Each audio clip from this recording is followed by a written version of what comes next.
Mas anuncio primeiro o próximo, para a gente já aprofundar nesse. O próximo vai ser no dia 8 de maio, e o tema é Presença de Villa-Lobos na música brasileira para violoncelo e piano, e, portanto, é um programa de alta qualidade, a qual são todos, evidentemente, combinados. O fascinante da apresentação de hoje é a retomada de César Guerra Peixe.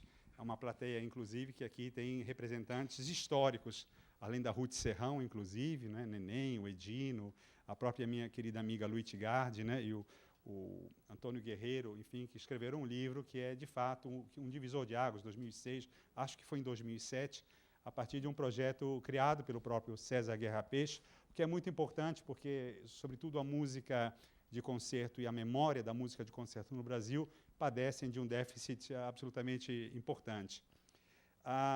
O aspecto relevante da obra de César Guerra Peixe, em pouquíssimas palavras, está no fato dele mesmo, Guerra, ter se tornado um intérprete do Brasil, se nós tomamos a música como uma perspectiva de conhecimento.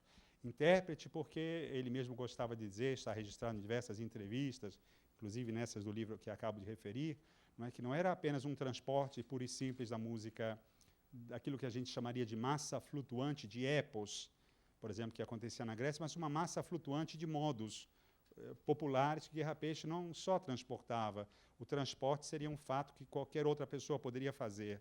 Mas o fascinante da atitude de Guerra Peixe, primeiro, foi olhar o Brasil, convertido por Mário de Andrade. Não é? Mário de Andrade convertia, e Mário de Andrade tinha a capacidade de apontar direção para que a vocação de cada um daqueles artistas se realizasse.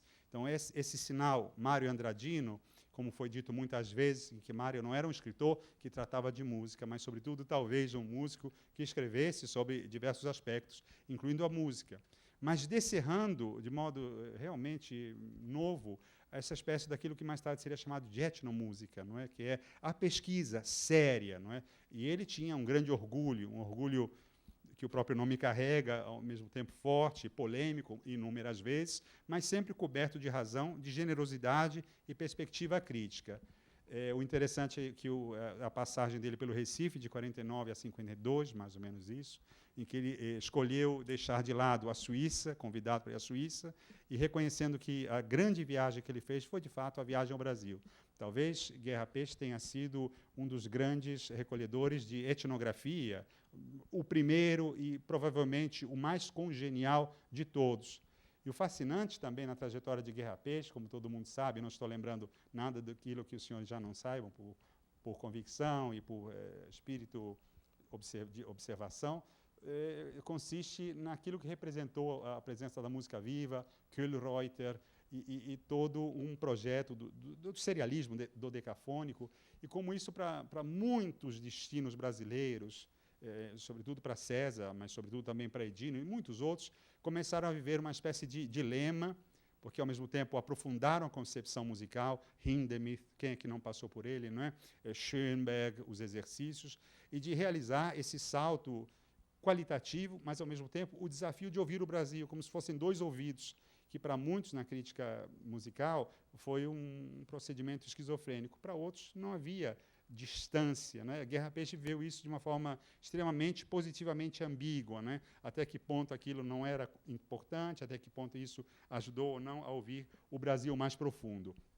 Fascinante, aqui já vou incluindo só para fazer dois comentários breves, é que o Guerra Peixe não perdeu a relação com o Brasil, a música popular, os arranjos, que ele é muito conhecido pelos arranjos também, sobretudo de Gonzaga, e Gonzaga, ele talvez, como foi chamado, o Homero do Sertão, Luiz Gonzaga, pai, por causa dessa massa flutuante de epos, como eu dizia antes, e ele, Guerra Peixe, que pegou a massa flutuante de modos que estavam aqui. Mas o bonito da escritura de Guerra Peixe é realmente, primeiro, a ideia clara, não é? Da fraseologia, de todos, uma série de processos, bordaduras. Vocês todos são músicos e conhecem isso muito bem, né? A modificação de intervalos, a incompletude dos modos que ele pega do povo e dá uma nova dimensão, porque ele não é um transportador, mas é um recriador profundo, não é? E o que o distingue daquilo que ele considerava pseudo-folclore, não é? Que é um nome, folclore é um nome muito assim difícil de imaginar, e da música feita justamente por esse anonimato profundo. E havia aprendido isso com Mário de Andrade, que a música nacional já era feita, bastava ouvir o povo, que com consciência maior ou menor já realizava. E aí vem também o capítulo das rádios, as rádios AM e FM.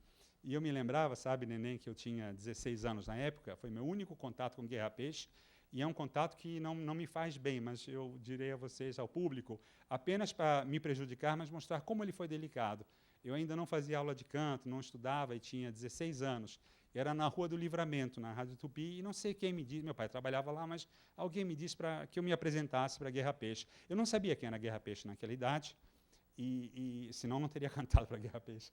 E foi ridículo, de fato, porque eu cantei alguma coisa italiana, vocês imaginam, né? A minha cabeça, mas a família era essa, não é? Da tradição da ópera italiana. Ele me disse, foi um pouco frustrante do ponto de vista do meu objetivo, mas eu não saí zangado, porque ele foi muito delicado. As pessoas falam do Guerra Peixe furioso, do Guerra Peixe que diz coisas terríveis, mas comigo nunca me esqueço. Ele disse assim, olha, o que você está fazendo é vochone. Eu fazia assim, uma coisa aqui. Era 16 anos, os hormônios ainda não estavam completos. Eu disse, espera um pouquinho, deixa a natureza fazer o seu próprio curso. Enfim, não me ajuda, mas mostra que ele soube tratar bem de um adolescente com alguma vontade de fazer o que quer que fosse. Da música de hoje, eu poderia dizer diversos outros aspectos, afinação percussiva, mas são coisas que todos nós conhecemos. Há outra tese também muito importante, que todos vocês conhecem, da Margarete Milani, sobretudo em relação aos prelúdios tropicais.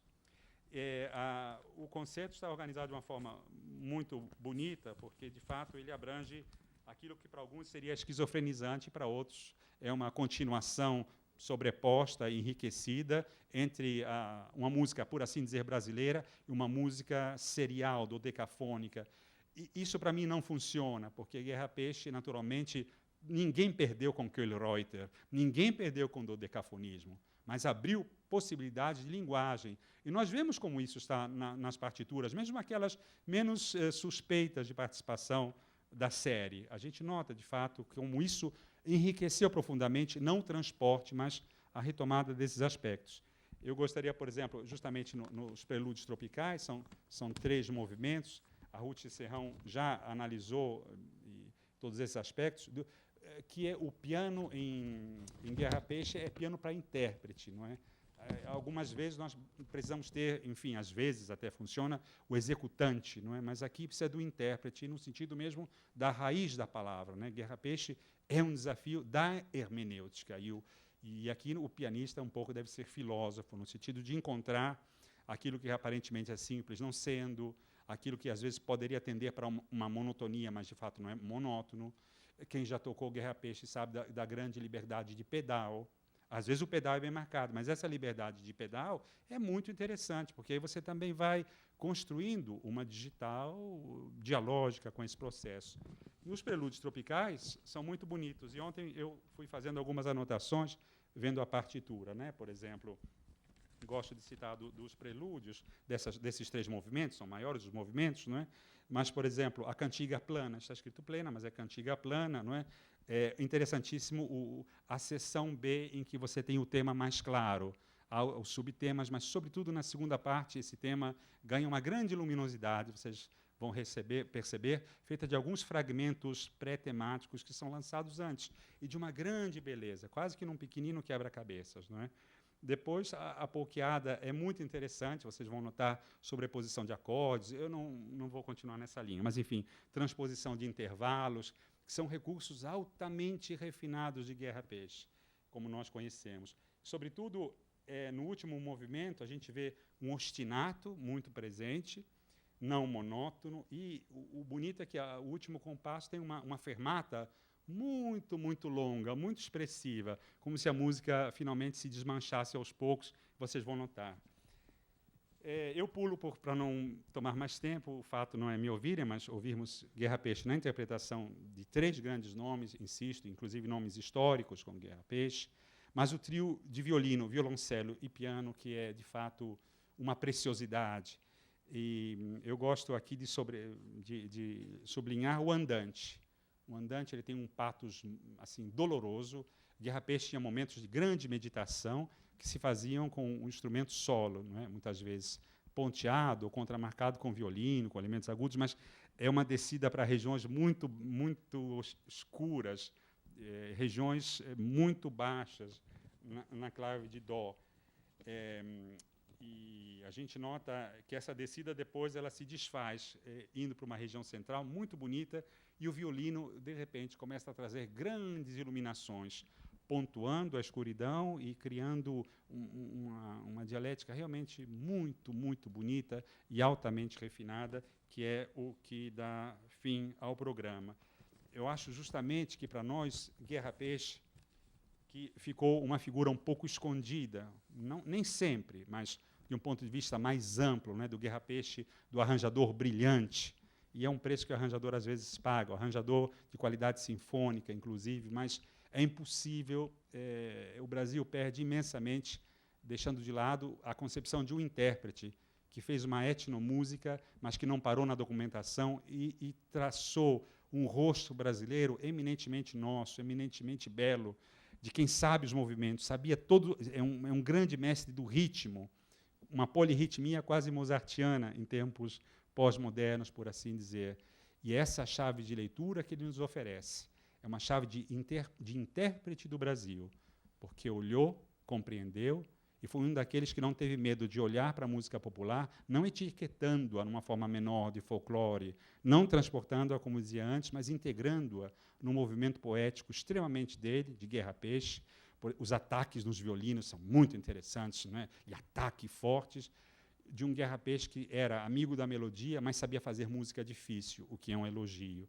Mas, ao mesmo tempo, também com algumas linhas que dão um elemento de harmonia e alguns fios melódicos bem pequenos, bem precisos, com uma grande iluminação, essa que eu acabo de dizer, entre violoncelo e violino. Mas as palavras são absolutamente insuficientes. Todos nós agora temos de ouvir e receber ao palco o nosso grupo de alta qualidade, com relações profundas com a música de Guerra Peixe e com a interpretação do Brasil. Muito obrigado.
Gostaria de chamar a Andréia, a flautista, para a nossa próxima peça.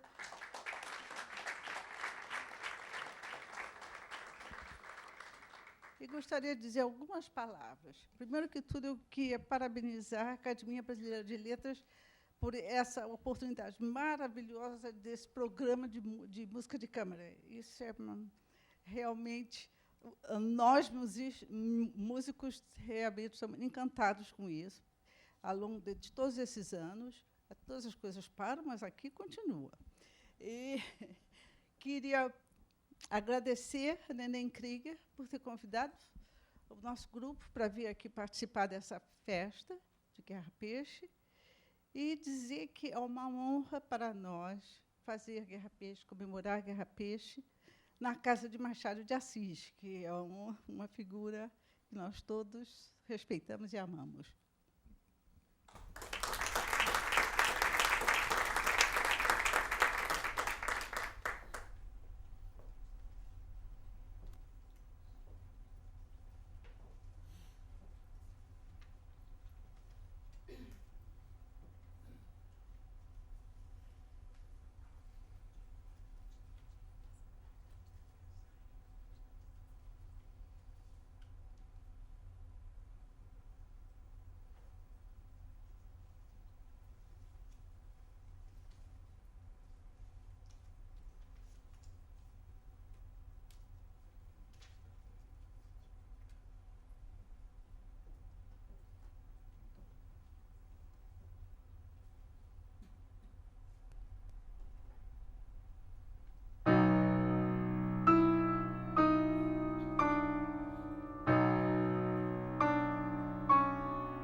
convidar Ana de Oliveira.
Faremos um programa agora com um duo, violino e violoncelo, pequeno duo. Gostaria de chamar meu querido Marcos Ribeiro aqui ao palco.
Me perdoem, a Bela levou abaixo. Perdão, viu? Eu ainda não sei de cor.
Marquinhos agora foi buscar a Ruth para a gente encerrar o programa com o famoso trio do Guerra Peixe, que é de uma fase diferente dos anos. Ele escreveu em 1960, uma época ainda bastante nacionalista, né?